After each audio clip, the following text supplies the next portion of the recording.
Mammouth.media. Peinture rouge indélébile au sol. Conquérant, le roi bâtisseur belge Léopold II trône encore un peu partout en Belgique. Mais pour beaucoup, c'est une provocation. Travail forcé, main coupée, toutes ces choses ont été infligées au peuple congolais sous son règne. Néhémie Lusakumunu est belge d'origine congolaise et s'interroge sur la place encore accordée au roi Léopold II dans l'espace public. Je pense que c'est une façon pour d'autres de s'exprimer. Vous savez, quand le peuple se rend compte de plusieurs réalités, chacun a sa manière de pouvoir exprimer ses mots.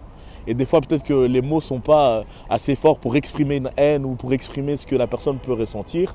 Mais ce qui est une vérité, c'est qu'aujourd'hui, il faut la vérité de l'histoire. Et l'histoire, elle est telle qu'elle est, mais il faut nous expliquer ce qui s'est passé. Et il faut aujourd'hui, bien sûr, pas cacher les choses. Il faut aujourd'hui mettre les plaques explicatives de ce qu'il a été et de ce qui s'est vraiment passé dans l'histoire. Et bien sûr, pour moi, je pense que la Belgique aussi doit ses excuses au Congo et au peuple congolais. Il y a 2 mois, un acte de vandalisme a été commis à Namur par le collectif anticolonial. Un acte symbolique qui traduit le malaise autour du passé colonial belge. Le roi avait fait du Congo une possession privée, où des millions de Congolais ont été exploités, tués et dépouillés des richesses de leur territoire. À quelques pas de la statue de Léopold II à Bruxelles, il y a la place Patrice Lumumba, figure de la lutte anticoloniale qui s'est battue pour ce même peuple.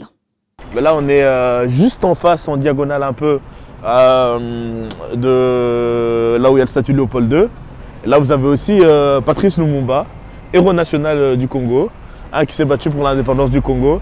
Et je trouve que, comme je vous dis que tout est une question d'éducation et il faut le mettre en avant, il faut plus de places comme ça, où on explique aussi les acteurs importants de l'histoire du Congo et qui ont fait des choses pour que le Congo soit ce qu'elle est aujourd'hui. Et pour moi, ce serait encore plus fort qu'on prend les plaquettes avec une statue de Lumumba et le mettre juste devant, de l'autre côté, quoi.